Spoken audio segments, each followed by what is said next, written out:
Jacob Zuma to come.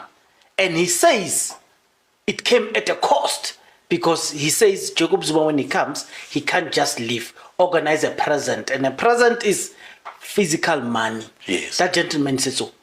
Is that true in your investigation? Did you find that to be true? No, yes.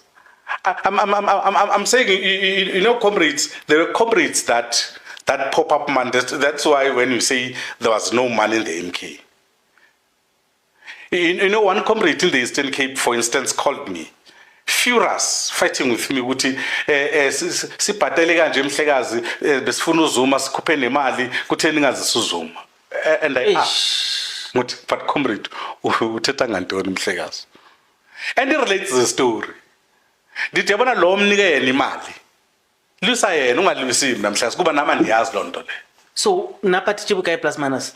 And they said that like 400,000.